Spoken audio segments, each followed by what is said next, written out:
kick us off, welcome everybody. Thank you so much for coming in here today. We really appreciate it. We know that your time is valuable and we're here to provide as much information and content to you as we possibly can. And so today's topic, of course, is we're focusing on fabrics because you know, I know, everybody who's presenting this webinar knows that if we've been asked one question, it is, how do we know which fabric to choose? And how do we know how they're going to behave? And what do we do if something happens? And what happens in case of problems? And how are they made up anyway? And what are those double rub test thingies anyway on the back of the fabric books? So we are here today to demystify all of these areas and to answer your questions. So thank you again for coming. And I will introduce myself first. My name is Vida. I am the owner of Vitalia Inc. Window Treatments and Awnings. We are a fabrication, measurement, installation, and project management company as it relates to window treatments and related projects exclusively to the trade.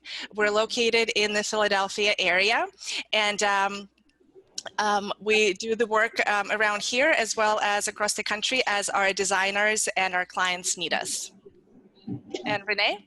Yep, my name is Renee Schleicher. I am the co-owner and co-founder of the Fabric Shield. We are a fabric protection and cleaning company. We're white glove fabric protection we can protect area rugs, upholsteries, basically any soft surface in the home. Vida, or Mary Beth? And I'm Mary Beth Brown. I'm the regional sales manager for Clarence House Textiles. I'm based out of New York, and we are owned presently by Fabricut Corporation. They purchased Clarence House last year in August, and we are so excited to be part of the Fabricut family, which also includes Vervain, S. Harris, Stroheim and Roman, and the Trend brand. So if anyone has questions during the presentation, we highly encourage questions during the presentation, but you can also do so via the Zoom chat feature. So let's get started. All right. Up first, Mary Beth. How fibers become fabrics, the journey from raw material to finished product. We all know that textiles and fabrics play a major part in our lives, and I'm sure everyone who's joining today realizes how much we rely on them for our livelihood, whether it's in apparel or in home furnishings. Did you ever stop to think about the process of fiber to fabric? For me, the way that I equate it best is that it's like creating a delicious recipe. The quality of the ingredients really matter. The better the ingredients, the better the finished product. So let's talk about how that product is actually made. Fibers are converted into yarns through a series of steps. And as you can see in the photo here, the raw cotton on your left-hand side, this is raw goods before anything is done to it. First step is cleaning, and that's pretty self-explanatory. The fibers are washed, and then they're carded and combed. And that's basically a process of straightening and untangling the bundles before they're actually spun into yarn. Those bundles are then prepared for spinning, and they're extruded and twisted. Fibers are drawn out and they're converted into yarn. The next step is texturing. And by texturing, we mean we're forming crimps, loops, coils, and crinkles throughout those filaments that are getting ready to be woven. A light sizing is placed on that, and from there we go to the winding machines. So the weft is what we consider going left to right, and that's the best way to remember what the warp versus the weft is. The weft is the yarns going horizontal. The warp are the lines and yarns and threads going vertically. Those warp threads are then wrapped around a beam, and that big beam is placed on the loom. The weaving is the next process, and it is formed by interlacing the warp and the weft threads together. After the weaving takes place, we actually have the textile, and the next step is singeing, which is basically burning the fuzz or the ends of the pile off the sides of the completed textile. Goods are then desized. Any kind of sizing is removed at this point. And then goods are scoured. And basically that is just washing detergent in hot water. If the yarns are not previously dyed, we then dye them in color black. And finally, we take all of the additional sizing off of the material. In the next slide,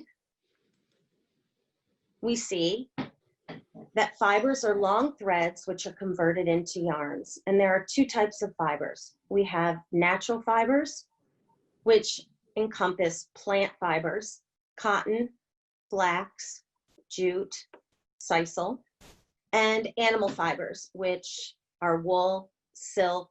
Some other examples are cashmere, leather also, and mineral fibers are also a natural fiber.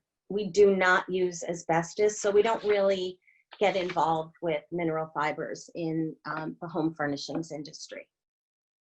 The second type of fiber would be man-made fibers. And I know Renee and Vita will go into more explanation about those, but they're your polyesters, your rayons. Rayon is basically viscose, nylon, and Kevlar. So there are numerous factors that go into determining what application a fabric should be used in. And those characteristics are material characteristics, as well as abrasion testing and color fastness. The next slide actually shows the various types of natural fabrics. I'm not going to run through all of them, but as you can see, linen, it's a wonderful fabric. It resists fading. However, it doesn't withstand heavy wear. Leather is a great tough material. It can be vacuumed or damp cleaned, but like anything, it has its negativities. You have to really be careful about scratches and punctures. I'm a huge fan of natural fabrics, cotton especially, and cotton blends. Canvas and duck are super durable. They withhold a lot of capacity for spillage, and they're great in a casual setting. Wool and wool blends, also great for pilling resistance and fading. Cotton blends. A fabric that we don't have listed on here is mohair. And to me, mohair is really often overlooked, and it happens to be one of the most durable fabrics out on the market. It accepts dye really well. It often has over 200,000 double rubs. It keeps us cool in the summer, and it keeps us warm in the winter. Silk is the last fabric we're going to, hold on. Silk is the last fabric we're going to talk about here. And although silk has great tensility strength, often the big inherent problem with silk is that the sunlight will damage it, which is why it really needs to be used in adult areas where there's not a lot of sun.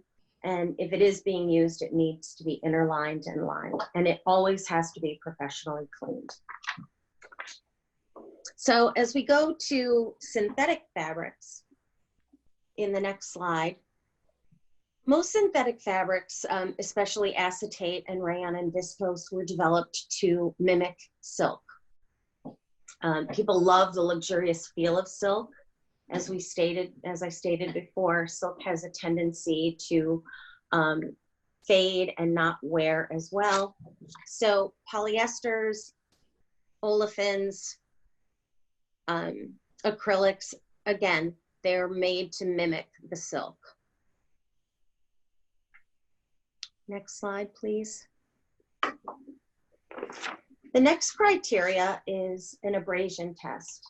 And abrasion tests are used to forecast how well a fabric will stand up to wear and tear as upholstery. There are two types of tests, the Martindale and the Weizenbeek. They're both completely different. The Martindale test is actually the preferred test in Europe, and the Weizenbeek is the preferred test in the US. The Weizenbeek machine is actually used, it mimics sitting down and then getting back up, and that is considered a rub, a double rub. So the machine is actually, it takes a piece of the fabric, it pulls it very tight in the frame, and then it is rubbed with an abrasive. And usually that abrasive is either a piece of cotton duck or heavy canvas. It's recorded, and as soon as a yarn breaks or there's any kind of noticeable wear, the machine is stopped, and it is actually, it gives the amount of double rubs that have been established on that piece of fabric. Next slide, please. So sorry. The Martindale test uses an oscillating motion, and fabric samples are mounted onto a cylinder, and a figure 8 is configured out of a piece of worsted wool. The number of cycles that the fabric can endure before any kind of change in appearance takes place, whether it's the breaking of the yarns or pilling. And as you can see from our chart here, the two tests really do not correlate with each other. They're very, very different.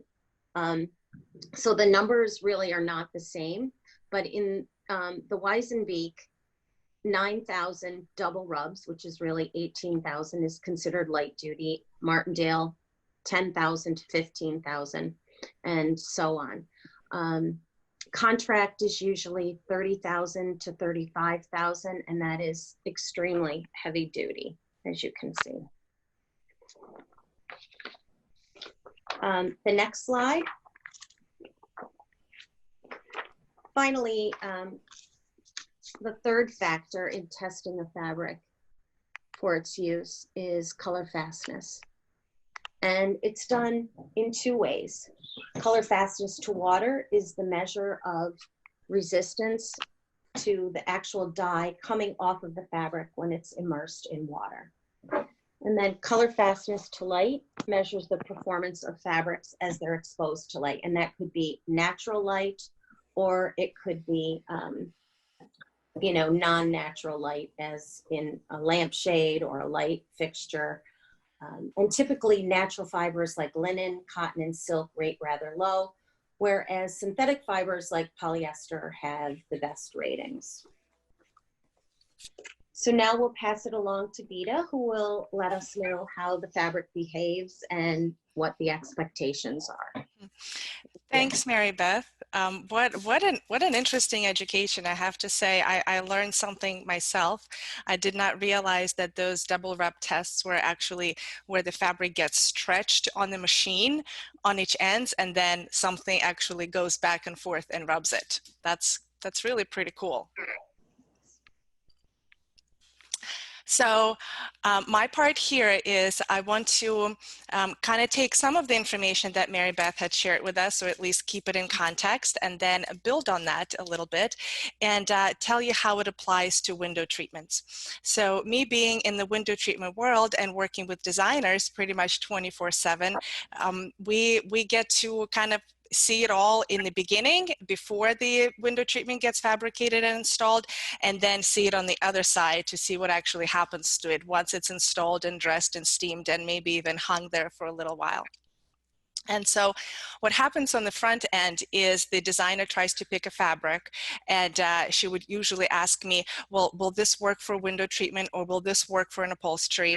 And sure enough, we flip the swatch on the other side, and we see what it's made of and how many double rubs it has, and kind of what the makeup of the fabric is. So sometimes we are, as window treatment professionals, sometimes we're brought in early enough in the process where we can have a say in what the fabric should be. And sometimes we're not, and the customer is in love with that fabric, and there's really not a whole lot that we can do. So we just try to set the proper expectations and mitigate the process as much as we can on the fabrication side. And so the three things that we see a lot, probably most of the time, that happens to fabrics as it relates to window treatments is that the drapery panels billow out. They don't keep their form and their shape. The pleats don't drape evenly from the beginning to from the top to bottom. And the second problem is that the panel is what's called growing. So you've installed it at so much distance off the floor, and it hung there for a little while. You may or may not have steamed it, and you may or may not have even kept it there for a day, 2 days, or a month, and then you go back and you see it actually on the floor. So we refer to it as the drapery panel just grew or stretched. And then the third main issue that we see is the wrinkling of it. And no matter what we try to do, it just doesn't, the wrinkles don't come out. And so for my part, I wanted to show you the different scenarios of what can happen in the actual window treatment installations. So here you see an example of 100% linen fabric used on drapery panels. And this was actually one of our projects, one of the Vitalia Inc. window treatments projects. It's a drapery panels that we installed.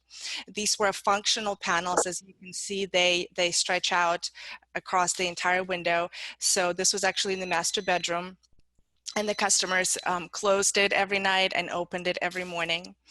And as we installed it, the way we left it, it was actually about maybe 1 inch to 1/2 inch or so off the floor. And 1/2 inch is a very acceptable allowance and range. So the range where you want to be is anywhere between 1/4 inch off the floor to about 3/4 inch off the floor. 1 inch is a little bit on the higher side. It's not something that we that we shoot for. We usually try to go anywhere between 1/4 inch to 3/4. And so that's how we left these panels, and they looked really pretty. And sure enough, sometime later, and I don't exactly remember how much later, I came back and I see that these panels are practically on the floor. I mean, I mean, they were like maybe an 1/8 of an inch or so when I came back. And I think part of it were maybe just skimming the floor, just touching it a little bit. And the truth of the matter is that's what happens with linen. And that's what you guys need to know. If you're specifying 100% linen in the drapery fabric, then it is 100% certain that that fabric will grow. And it will grow with the temperature conditions in the room. And so what will happen is if you have a humid summer day and you don't have the air conditioning, which is unlikely, but say it's really hot in the house and it's humid, the natural fibers of the linen, they absorb that moisture. And with that gravity of moisture, they tend to hang down and grow and stretch and eventually can be on the floor. And when the air conditioner is up and blasting, or when it's really cool in the house, then the moisture evaporates and those panels can come back up. So it's important to note for you guys as you're specifying 100% linen that it is not 100% certain in any case that the drapery panels will stay exactly where you installed them. So now what do you do about it? The number one thing that you can do is you need to set that expectation with the customer, okay? So if she's in love with the fabric, or he, if your customer is in love with that fabric and there's nothing that can be, or if you're in love with the fabric and there's just no way for you to change your mind, then the next best thing is to just know that those lengths can vary. And so of course, we all know sometimes we kind of have to be the psychologists in our jobs and read the personalities and read the room right. And so if you're working with a customer and you see that you're working with that person is really exacting and kind of a, you know, quote unquote, the engineer type, sometimes we call them, and they need to have things ever so all the time, 100% of the time, then I'm going to say that 100% linen is probably not the right fabric for them. And of course, conversely, if you have a free spirit and maybe they don't care as much, then by all means go after 100% linen.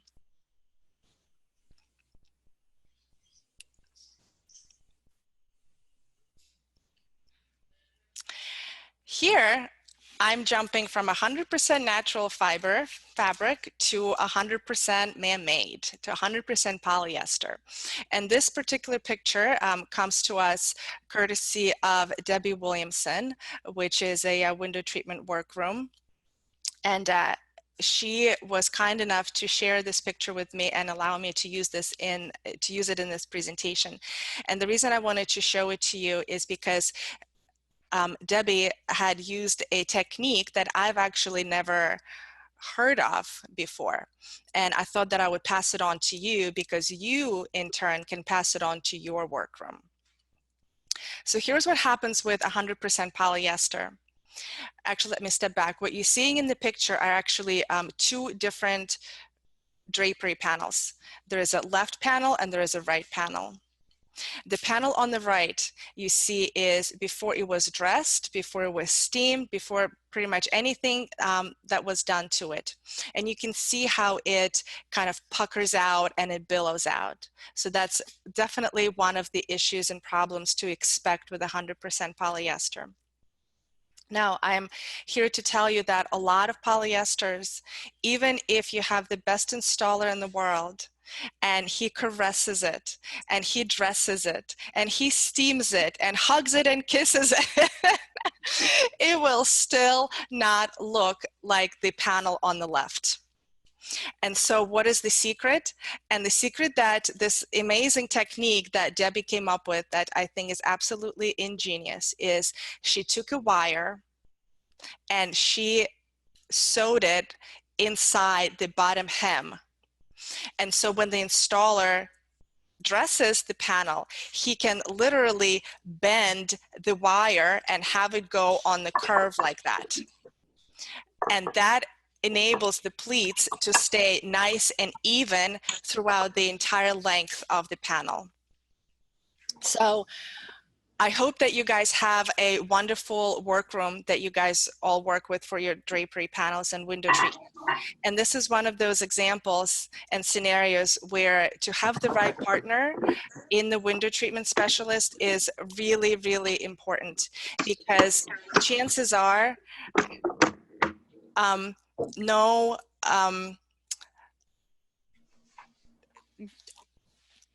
if you work with the right partner in the right workroom that you are close with, you can share this technique with them, and they will be knowledgeable enough and experienced enough. And even if they don't have experience with this particular technique, they'll be able to figure it out and do this for you.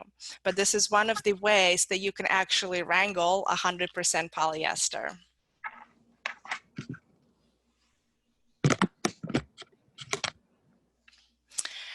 Here I have an example of a Roman shade where an upholstery weight fabric was used on it. And this particular photo comes to us courtesy of Judy Peters, which is another workroom. And she shared this photo with me and allowed me to use it in the presentation to show that when you use heavyweight fabric, especially the upholstery weight fabric in a Roman shade, you need to be very cognizant of the fact that when that Roman shade is lifted and opened, it will have a pretty large stack. And so you can see how that stack is. I mean, I'm going to estimate that it is probably anywhere between 5 and 7 inches. And so when you have a window that is not very deep and you are looking for a complete flush mount situation, and you are using an upholstery weight fabric, then you're most likely setting yourself up for failure because it will not be possible. When you use that heavyweight fabric, the Roman shade will always stick out like that as it stacks up. So be careful of that.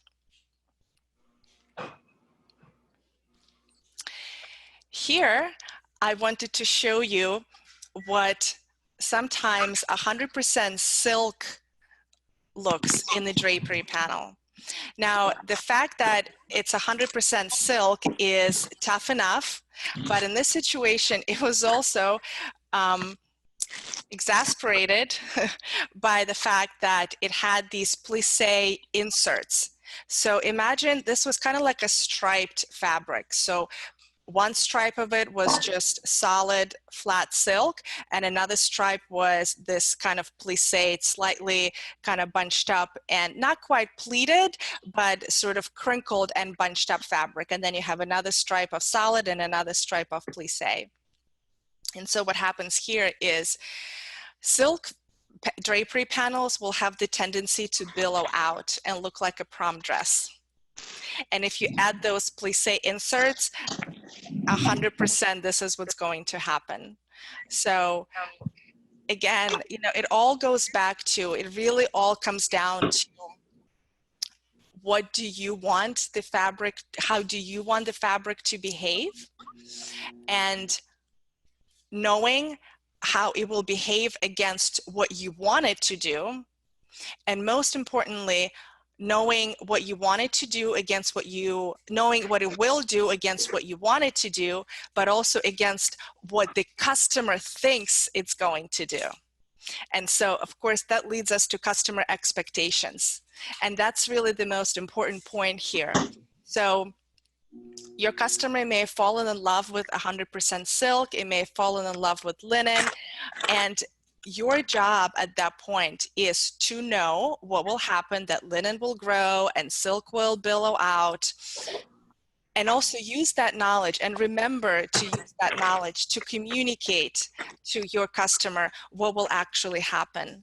So if this particular customer had the expectation that those pleats and folds are going to be just ever so tailored and ever so straight and ever so just like meticulously going from top to bottom, and if in case you forgot to tell her that it's not going to happen because of the fabric that we chose, that's the real disconnect here.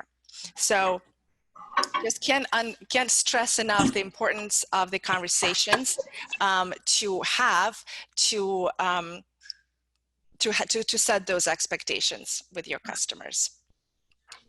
And by the way, we tried, so a little step back, this is a project of ours, but we didn't specifically do these panels. We actually ended up changing the hardware in this situation. This was an older couple in Philadelphia in this gorgeous apartment in Rittenhouse Square, and they no longer, and these were so heavy, they no longer could pull the drapes closed.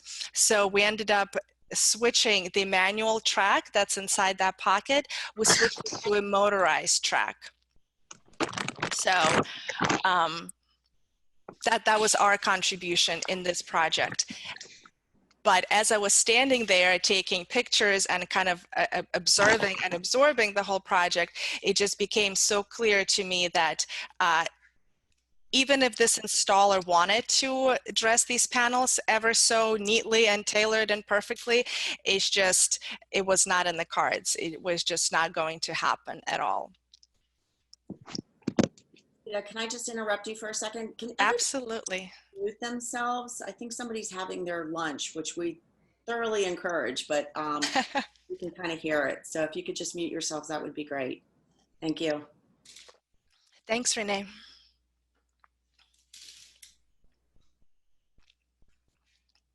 Okay, I bring this picture up. This photo is courtesy of Karen McLucas, which is another wonderful workroom in our industry. And The reason I wanted to showcase this picture is so that you guys are aware what happens if you have a beautiful pattern, but when you install it against the window and against the light, that beautiful pattern can completely wash out, which is unfortunately what happened in this situation. So what I would encourage you to do are actually two things. Number one is anytime you're working with a customer and you're holding up the fabrics and you're saying, oh, how pretty it is, and we usually hold it up against the wall, or we'll look at it down or up or whatever. So make sure that you actually hold up these fabrics against the window, because really that's the most important way of looking at it for many reasons. But in this particular case that I wanted to highlight is to see how the pattern will show or not, in this case, against the light. And then the second thing that I want you to do is make sure to use something behind that fabric. So if you don't have a sample of lining, first of all, you definitely ask your workroom for a sample of some linings that they use, so you can just have it handy. It doesn't have to be big, just a size of a sample swatch. So make sure to put it behind the fabric. And if you don't have a sample of lining, oftentimes what I would do is just put a white piece of paper, just your regular print 8.5 by 11 print paper, and put it behind the fabric, and then put it up against the window and see what happens to the pattern. Now, if the pattern is still kind of washing out, or it's losing its contrast, then the third thing that I would encourage you to do is ask your workroom to line it not with a regular sateen lining or a variation of sateen lining, but to line it with out black lining. And I make a distinction between out black and blackout. Usually blackout is very stiff and it doesn't really drape well. I call out black lining, and the one that we use, there's actually two that you can get, either a silky blackout from Angels, or the one that we really prefer here at Vitalia Inc. is a Gemini lining from United Supply, which is it's so soft and so fluid. I mean, it flows better than 100% wool, and putting that kind of lining behind a curtain is what will prevent it from losing the contrast in the pattern. And so I see a question there as when would you use interlining? So interlining can be used, first of all, interlining used to be used all the time. Like back in the 80s and the 90s, I'm pretty sure we interlined every single panel out there. And since then, of course, the window treatments went by a much more simplistic and more tailored and more just clean lines kind of look. So we're not looking for those billowy and voluptuous drapery panels anymore. But there are certain fabrics that still ought to be interlined, and silk is the one that comes to mind right away. And if you guys remember what Mary Beth said, that silk can easily be damaged from the sun. And Mary Beth, I love how you said it should be used in adult areas. I like that. I'm gonna steal that. I'm gonna use that. So yeah, anytime you deal with silk, it's always a good idea to interline. There was another question too, Vita, when you were talking about the wire trick. Kristen Stevenson asked, is it possible to use that with functioning traversing panels, or is it just stationary with the wire? When you Yeah, that's a really good question. You know, I'm going to say that probably not. So here's the thing. I personally have not used the wire technique yet. This is something that came from Debbie, and she posted it on a private Facebook group specifically for workrooms that I belong to. And that she was just sharing. That group is really wonderful because we share a lot of the kind of behind the scenes and techniques and, you know, the struggles and the wins, all of that. So this is one of the wins that she shared. And I should probably ask her if it can be used on functional drapes. My guess would be no, because if you bend the wire a certain way to stay within a certain dressed width, let's say you want the panels off the window and you want them stacked to, let's say, 30 inches. And in order to extend it out and close it on the window, let's say it needs to be 60 inches. That wire has been bent. And I think as the top of the panel will traverse and close on the window, the bottom of the panel may expand a little bit, but it will still want to kind of be back in that 30-inch area that has been bent to do. So, you know, you're welcome to experiment, you guys, and you're welcome to do a little sample, ask your workroom to do a little sample out of lining and just kind of play around with it. So yeah, that's a very, very good question.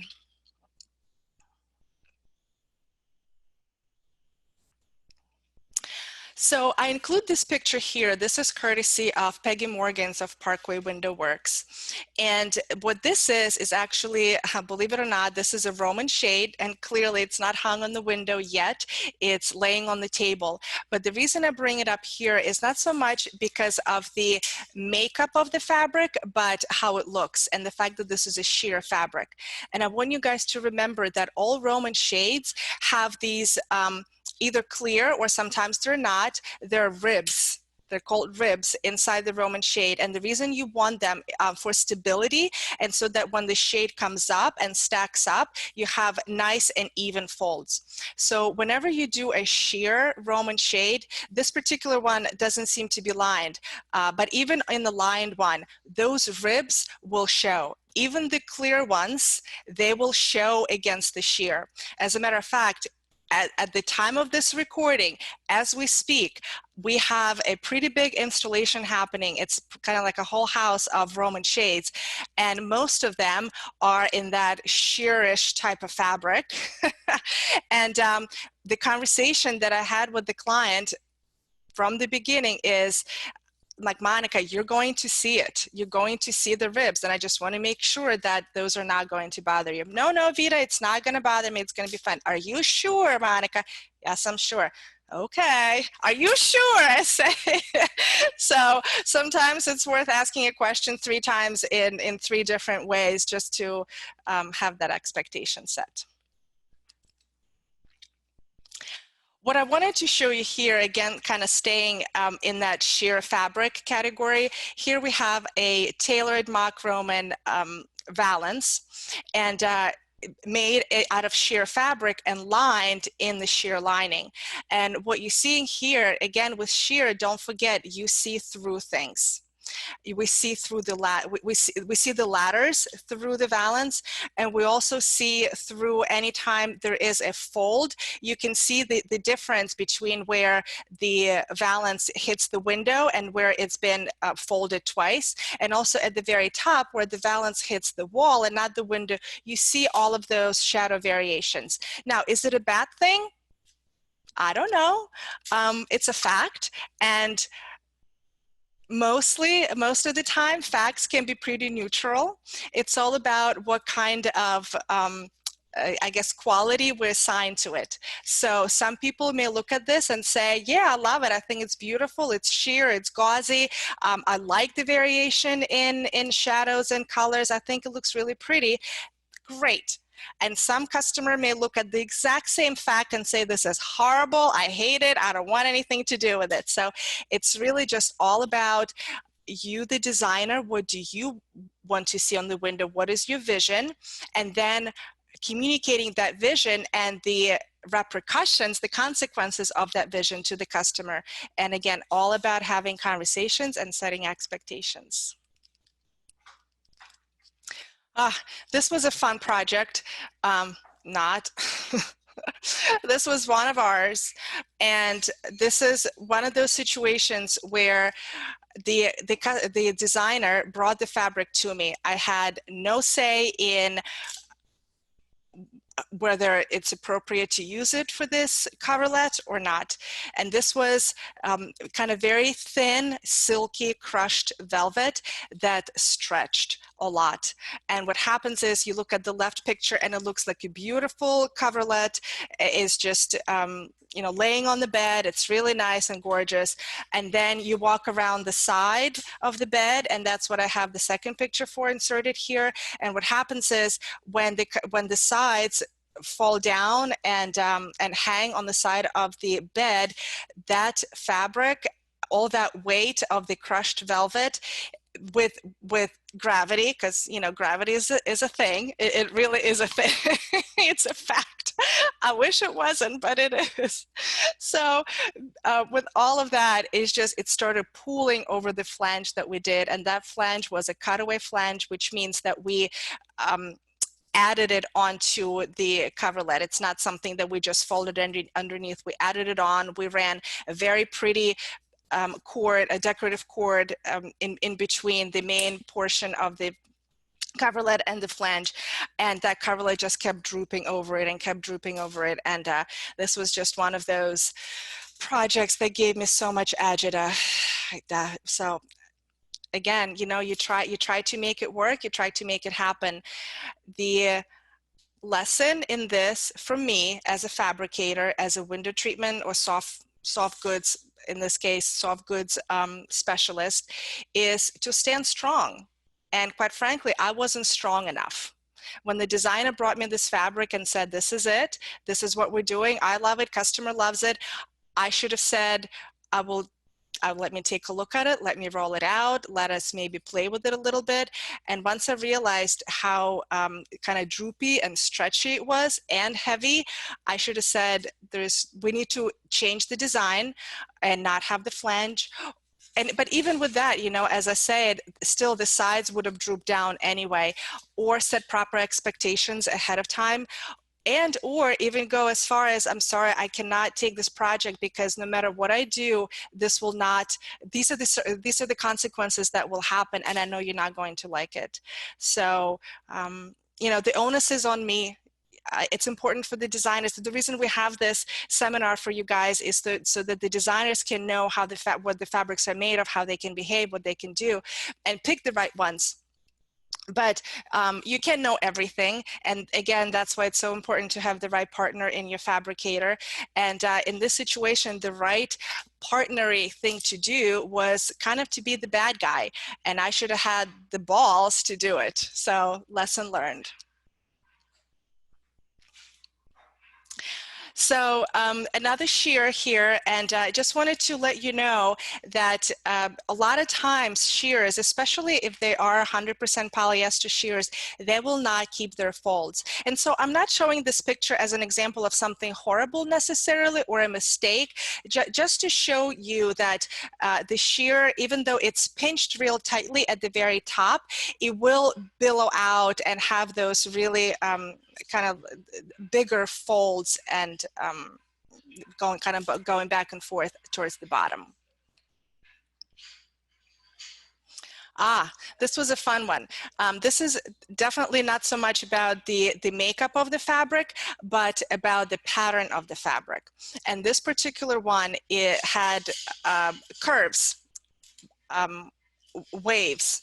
For all intents and purposes, this is a stripe. So a stripe can be straight, or here the stripe is kind of curved. And whenever you have a stripe, it's very important to remember that pleating of the drapery panel has to happen on pattern. With the stripe, you need to decide how on pattern you want it to be and which stripe you want to go forward into the room and which one you want to kind of recede back towards the wall and into the drapery panel. So in the insert picture on the right, I show you the panel laid flat down on the table with the pleats already stitched down, but the pleats are not tacked yet. They're not quite made yet. And you can see how pretty it looks, right? Nice folds. You have the two wavy lines that go on each side of the fold. It looks beautiful. I'm like, great, sounds terrific, let's do it. And then we hang it up at the customer's home, and you can see that you don't see the wavy lines as much because the placement that I've chosen here, made it so the solid part faced forward into the room, and the wavy part, the pattern part, actually receded towards the back of the room. Now, thankfully, this customer was fine with it. Everything turned out well and all that, but this was a really good lesson to me. Again, this is all about lessons that I really need to envision. As a window treatment specialist, I need to envision what the final product will look like, not just on the table, not just kind of in my head, but really think about what happens once I hang it up, and which way the fabric will fold and go and protrude or recede. So that was a very interesting case scenario here. Another interesting example of linen. So, and this is a case study of banding along the leading edge, especially on the linen. This was one of our projects, and what happens here, anytime you put a banding on the leading edge of the fabric, as you stitch that banding down, it tends to just ever so slightly kind of grip the fabric, and by the time the panel comes down, you will have kind of cannibalized a certain part of it. And the way it manifests itself is when you install it and hang it, you have this leading edge that kind of jumps up. So this is a case study of a jumping leading edge. Now, what do you do about it? Well, first of all, as a workroom, all workrooms need to be aware of it, and there's certain techniques that they can implement to mitigate it. Now, I consider us an excellent workroom, and if I may say so myself, and this was the case where we couldn't do it. So it's not always possible, and it's not always the workroom's fault.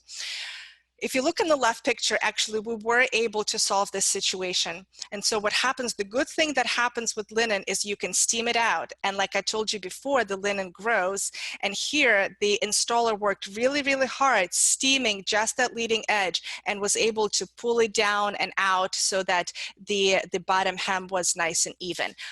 The reason I bring it up is that know that it's possible, and know that you can kind of push your installer to make it better. This was a really great project. The reason I bring this up is because you see that we used blocking, so there's a whole bunch of different fabrics here. The middle fabric where the arrow goes, this was 100% linen, and as the whole panel hung, this was a divider panel in the restaurant, and as the whole panel hung, the linen stretched out, or started stretching out, a lot more than the rest of the fabrics. So we just had to be very, very careful about that. What am I trying to, the lesson that I want to convey here is anytime you use blocking, whether vertical blocking or horizontal blocking, try to make sure that the makeup of the fabric is about the same, so that not one block, whether it's horizontal or vertical, the way here, not one block tends to stretch more than another block. And that completes my part, and I hand over the baton to Renee.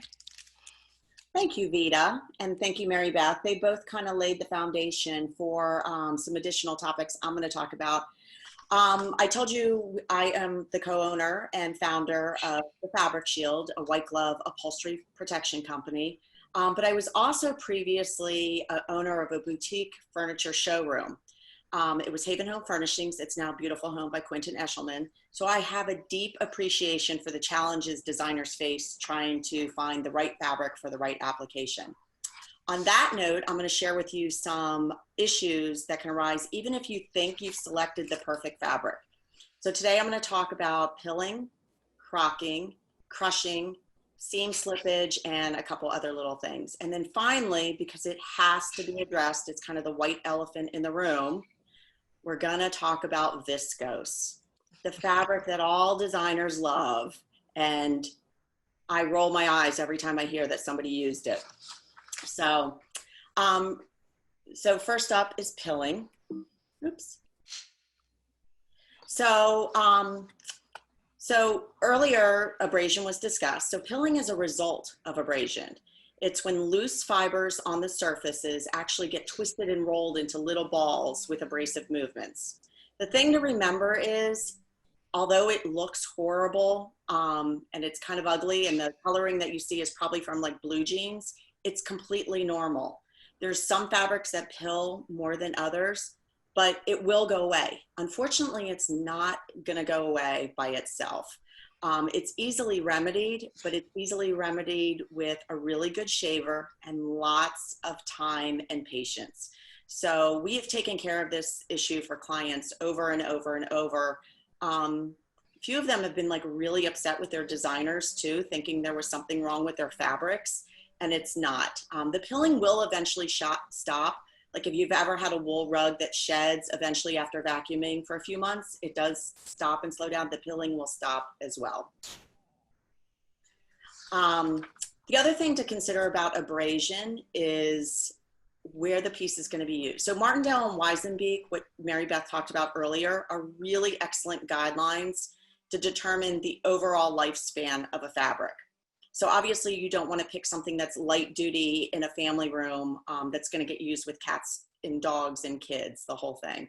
But other factors that you also have to consider is, one, the quality of the frame. So if you're picking a really good fabric, you don't want to have junk underneath of it. You want to make sure that you have a really good frame and, you know, the right framework underneath that. In other words, how it's tied and the springs and everything with it. Also, are there sharp edges? So you can have the greatest fabric in the world, heavy duty, but if you have really sharp edges, if you think about those, the more they get abrased and rubbed, those are going to cause abrasion issues and wearing issues. So it's not a manufacturer's defect, it's just how the fabric is being used in the home. So you got to be really mindful of that, of where the piece is going to go in the home and how it's going to get used. So that also relates to traffic, how much traffic the piece is going to get. And then also, are they the type of owners that will have it cleaned? Because the number one enemy of fabric is dirt. So if you think of wood, what do woodworkers use on wood? Sandpaper. So sandpaper is just a collection of sand glued onto sandpaper, and it will rub wool wool. Well, those same little particles get down into your fibers. And as you sit on it with a dirty sofa, you're basically rubbing your fibers raw, and it will cause bald spots and wearing prematurely. So you want to make sure your upholstery stays clean. So even the best fabric has to be cleaned over time, and it has to be maintained. And then the other consideration is, will it be protected? So obviously protecting it, that's the line of work in, but it helps keep the dirt and grime on the surface, and it makes it much easier to clean. After all those considerations, there's absolutely no test that you can tell your client that absolutely your sofa is going to last 10 years, because you can't predict, you know, what kind of harsh environment or what that sofa will go through. You know, all their college kids coming home with all their friends and, you know, sitting on it with, you know, whatever toys or whatever they're using. I heard a quote that stuck with me. And I can't remember who said this quote, but there's not a fabric on earth that a squirrel or a cat can't destroy. And basically what that just says is everything will wear out and will eventually fail if it's abused. And then color fastness was previously discussed, but I wanted to talk about two specific incidents that we see pretty often, especially with dark jeans being popular right now. But one is dry crocking, and this is as it relates to color fastness as well. So dry crocking is kind of what it sounds like. It's when two fabrics actually rub up against each other. And the picture that you see on the left was actually a client. This was not a protected piece. We were called in after the upholstery had gotten delivered, but she had bright pink sweatpants. So her rubbing those bright pink sweatpants onto a porous surface, which, you know, fabric is porous because it has open weaves, that color left her sweatpants and saturated down into the fabric. So we were able to clean that and get that out. And then on the right, we actually usually see dry crocking more look like this, but this was actually an incident of dry crocking because indigo jeans are really popular, and that's usually what leaves the dry crocking. But this was actually a case of wet crocking. A client's husband had leaned up against the countertop and didn't realize that his blue jeans had gotten wet. So as soon as he sat down on their brand new $14,000 sectional, his dye from his jeans transferred onto their sofa. And thankfully we were able to get it out and they're still married. So those are two incidents that we run into quite often. And then other considerations that you want to think about when you're selecting a fabric. So crushing, is the fabric going to be used in a heavily used area where, you know, kids are going to be getting on there with their shoes or dogs are going to be laying on it? Breaking strength. I know it was talked about earlier, silk, although it has a very strong tensile strength, if you're going to use silk on an ottoman, you need to be mindful that you don't want to put something sharp on there, or are the backs of shoes with you know, sharp edges going to be on there, because silk will eventually fail like that too. Even though the individual threads are strong, when it's used, it can break. And then the other things are tear strength, traveling and seam slippage. Those are things that you definitely want to bring up with your upholsterer. It's not necessarily a fault of the fabric, but you know, those are considerations when you get a piece upholstered. You want to make sure that those are addressed, and a good upholsterer will be able to recognize in a fabric when additional things need to be taken care of to prevent those. All right, so now my favorite topic, viscose. Yes, it's shiny and pretty and soft and everybody loves it, and it's absolutely love it.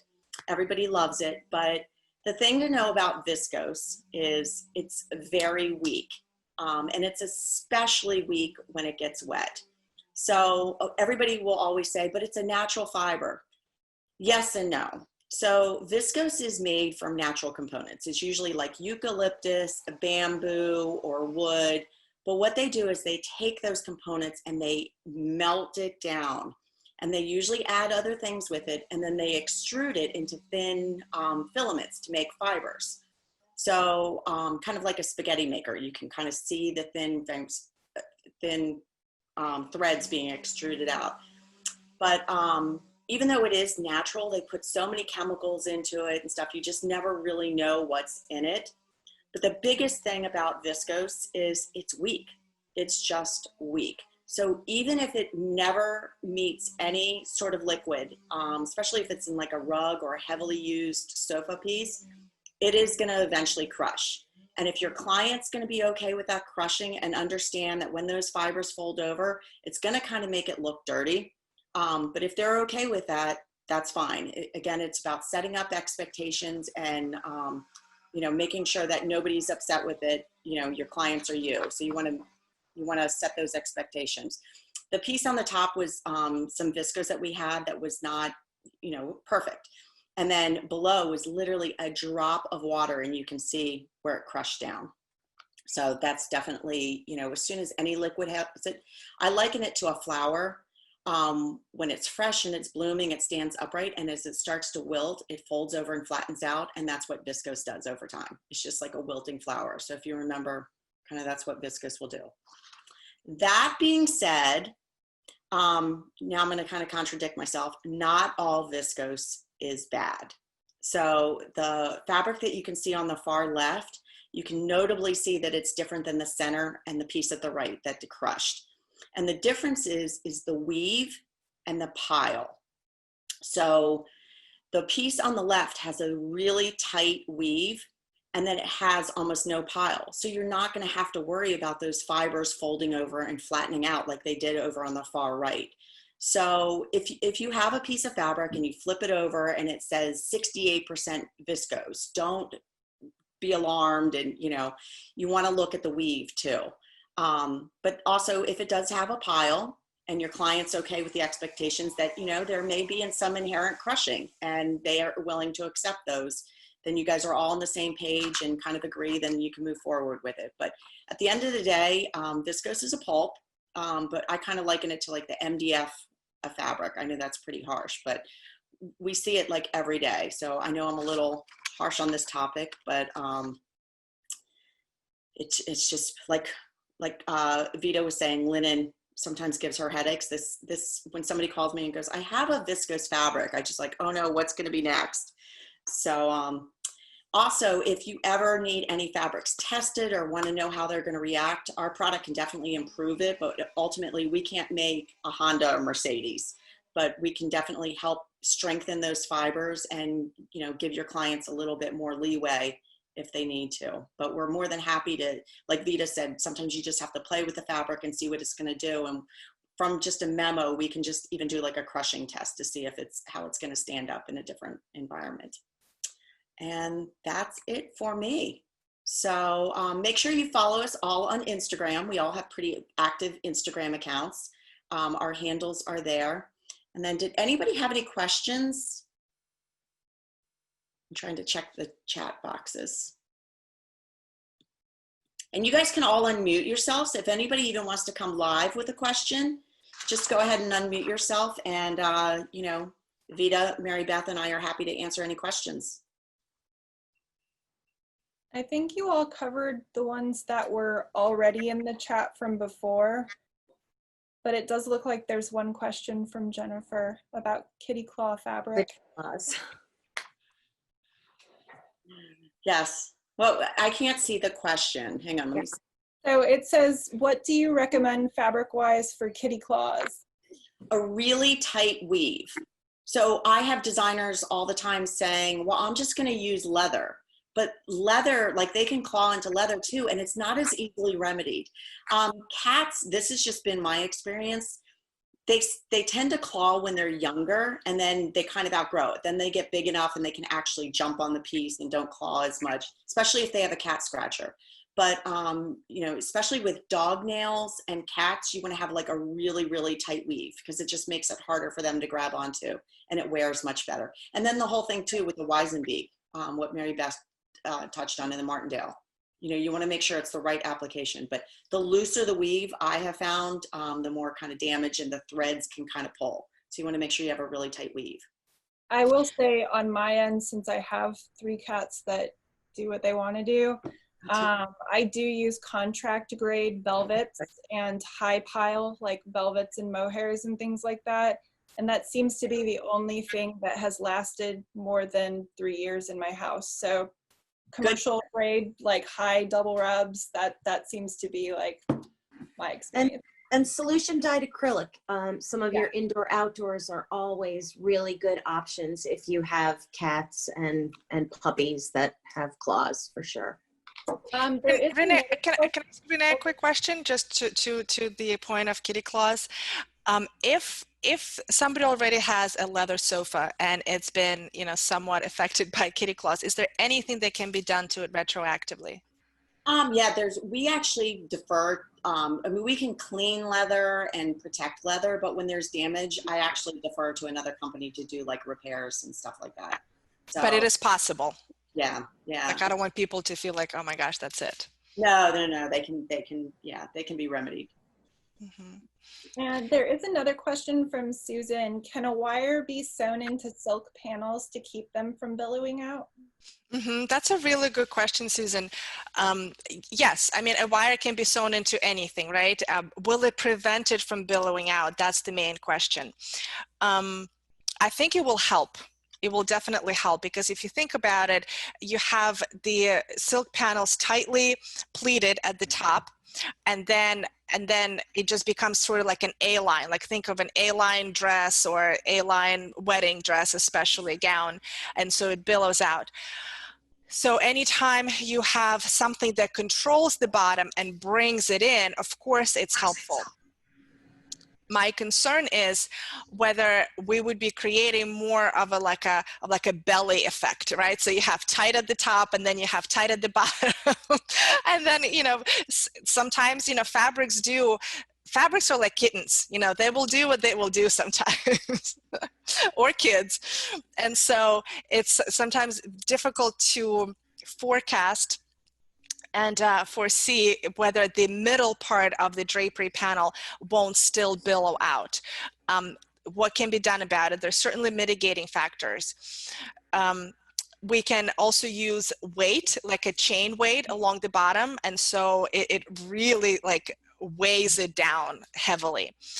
Whenever you use a chain weight, you have to be very careful about your length. So anytime you use a fabric that grows, it's going to grow and stretch even more. What else? We can also steam it and dress it in such a way that the fabric that folds back towards the window is not just steamed and dressed, but like creased, so that it really stays back and holds its shape.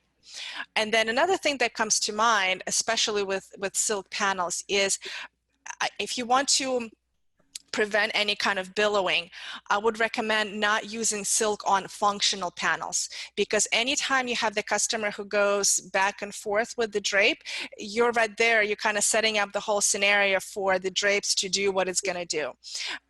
Use the silk fabric for draperies that are meant to be stationary, so that you can be assured of the fact that you are going, maybe not 100% assured, but kind of have that higher likelihood that they will stay the way you left them once the installer has dressed them and steamed them and has done his part. So those would be some of my recommendations. They're great. Anyone else? Me, I had a comment. Hi, I'm Wendy. I'm actually under my daughter's name, Rebecca Edelglass. I'm in San Diego. Hi, Wendy. Hi. I have been doing window treatments since about 1999 in here in San Diego. And I just had a comment, which actually happened to me about a year and a half ago. I was doing an entire room of shears, beautiful draperies with gorgeous applique on the front of the sheer, and they wanted to line it.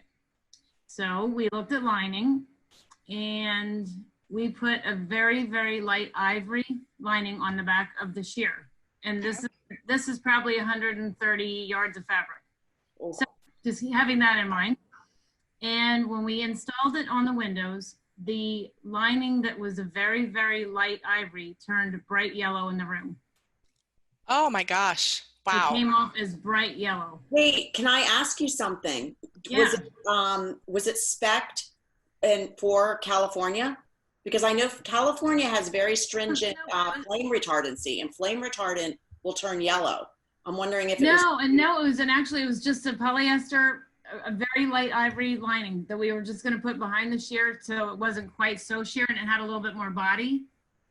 And once it was hung in the windows, when it shone through the sun, it completely turned yellow. The room turned bright yellow. Oh my gosh. Oh my goodness. So what did you end up doing? Well, so I've been working with this client for years and years, which thank God. And we ended up taking the lining off. Yeah. If the sheer was enough with the applique on it to have enough body to it, and I was going to end up eating 130 something yards of white lining because we were going to do that. And she decided once we hung it up, we took some of the lining off. She said, no, I think I like it just as it is. She did a tinting to the windows on the outside. Okay. Okay. It worked out, but I mean, that was 20 years in the business I've been doing it, and that's never happened to me. So it's one of those things, you're like, saying the fabrics will do what they'll do. Not coming at all. And I've been doing it a long enough time that I thought, yeah, it'll look great. So thank you for sharing that, Wendy. I've also been doing it not quite as 20 years. I've been in this 15 years. I've never heard of such a thing. But yet again, another lesson learned. Yes, I was quite unpleasantly surprised. Yeah. Anytime, which, kind of goes back even to the point that I was sort of trying to make. Anytime you use a sheer fabric in anything, you kind of have to be like doubly careful or triple careful, because like sheer fabrics just bring with them an extra level of complexity and challenges. Right, and with the applique on it, I mean, it was $75 a yard. So do the math. I'm sure. It was large project. I'm glad it turned out well for you at the end. Yes, thank you. And it really is what you're saying though too. It's so important that we relay that to our clients. So, I mean, if there is any obstacles or things that we can foresee, we have to see if, as crystal clear as we can make that to the customer, so they're not surprised and, they're okay with whatever is the outcome, So Exactly. Exactly. I mean, no matter if it's furniture, you know, draperies, whatever the application. and I think you just hit the nail on the head. You know, it's being able to foresee and communicate it. And so for those designers that are seasoned and experienced, they've seen it all, right? Or we think we've seen it all. We never see it all, but we see a lot. We've seen a lot. And I feel, you know, my heart goes out to those designers that are sort of hashtag baby designer or hashtag upcoming designer. They haven't seen it all. And especially for those designers, it's just, I cannot emphasize the fact that you need to have the right partners in this business, just like you have the right tile worker, the right painter, the right woodworker, Absolutely. the right fabric rep, right? Yes, and I had the same workroom. She just retired for, she's been in the business like 35 years, and I've worked with her the entire time and had an amazing relationship with her. And thank goodness had a really good relationship with the customer. So that's great. That's I great. just saw a question that it said, would the white lining worked out better? And my workroom said, absolutely yes. Yeah. So live and learn. Live and learn. Wendy, thank you so much for sharing that. Absolutely. Just learned something new. Don't make a mistake. Yeah, you talked about having the important relationships. I actually just was almost late to the call because I got an email from a client about a color fastness issue with a large manufacturer, not Clarence House or Fabrica. Yeah, and I mean, we weren't involved in it. She was just reaching out to me for my professional opinion. So, you know, I've actually had to help clients, you know, and calm clients down, designers' clients down, that it's not the designer's fault. It's just, you know, sometimes those things are unforeseen, and that's, fabrics will do what fabrics will do. So. Absolutely. Yep. Thank you, ladies. I learned a lot too. Oh, good. Thanks. Thank you. Thank you. Thank you. Business, you know, you forget some of the things also, you know, the wheeze and peak and all those things, like you kind of forget about all that. For sure. So it looks like we're pretty complete on questions. If anybody wants to jump into the chat real quick and do anything last minute, let us know. Joy saying excellent and very useful information. Thank you for sharing all your knowledge. You're welcome, Joy, and thank you everybody for coming. Thank you for joining. Yeah, you guys, you will get the recording of this presentation. This is the benefit of registering. And if you had to run or you were able to jump on a little bit later, or even those that couldn't join us live today, you will get the recording. So we have quite a few people registered, and those are the lucky ones to get the recording. We're happy to share that. And after that, you will be hearing from us. You know, both Renee and I and Mary Beth, we are happy to share our wisdom and our experience. And so we will continue to keep in touch with you. And in the meantime, as the slide says, we would love for you to befriend us and follow us on Instagram. We're all very active. We put up our projects, other people's projects. We highlight other people, interesting events. You get more learning and more information, and you get to learn through others' mistakes so that you don't have to make your own. And our contact and Instagram information is here. And I will speak for Mary Beth and Renee, and that's why we have our contact information here too. If you have any specific questions, if you want to chat more, explore anything further, by all means contact us via email or our phone numbers. Please reach out. Add something. You weren't privy to this. Sorry, Vita. We weren't meaning to spring it on you. No, good. But this will eventually be a CEU. And it's most likely the first presentation is going to be at Design Trade Resources in Devon. She has a beautiful showroom. So you're going to be able to see firsthand. I know, Vita, you have some window treatment examples that you bring along.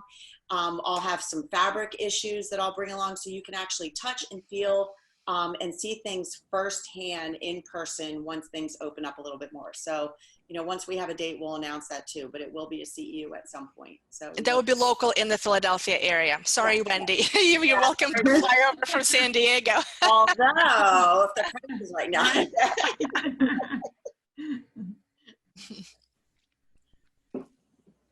Okay, I think this concludes our presentation for today. It sounded like everybody had a great time, and Jennifer, this was great. Thank you again, and keep it coming. Thank you guys for coming again. Your time is so valuable, and thank you for allowing us to bring just additional value to your life and support you in any way we can.